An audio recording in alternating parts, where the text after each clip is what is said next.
here, the introduction of a currency that's impoverished the Mediterranean. I've seen the idealised Schengen area lead to the free movement of Kalashnikovs, and every single week and month we see the attempt to create a single state of Europe, which of course the European peoples don't want. But the EU's common asylum policy is the lowest ebb for policy yet. Chancellor Merkel took the cork out of a champagne bottle and said anyone could come, and now you're trying to put the cork back in and realising it's not possible. So you've turned to somebody else to sort out your own problem. So let's talk Turkey. They have taken your weakness and they've now decided they're going to blackmail you. Not only do they want €3 billion from you this year, they're going to want €3 billion from you every single year. And in return, they've given absolutely no guarantees whatsoever that they will stop people from coming or indeed take people back. And they've managed to persuade you, whatever the Commissioner says, into offering them, by October next year, visa-free access for 75 million people whose average GDP income is half that of the poorest EU member state. I guess what you're doing is you're saying the way we'll stop illegal immigration is to make it all legal immigration. And if that doesn't take the biscuit, now you're going to fast-track Turkey to be an EU member. So let's just think about that.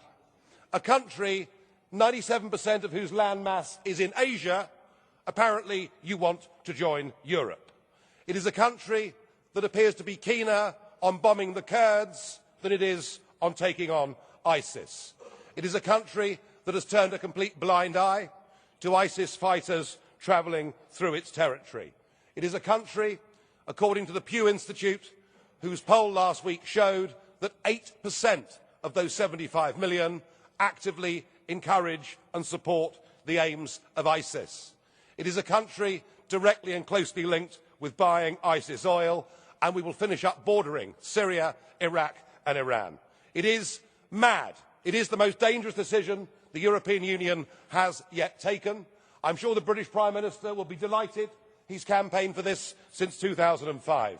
To me, without any of the other debate, if there was one single reason why Britain should, in this referendum, vote to leave the European Union, it is the folly of political integration with Turkey. It is not only stupid, it is damned dangerous.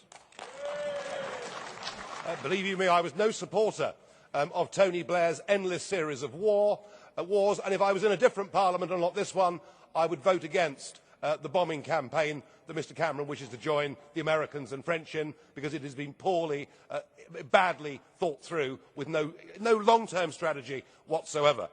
Look, if you want to deal with a problem that you've caused yourself in life, rather than relying on somebody else to do it for you, perhaps it's better to recognise and realise you've made a mistake.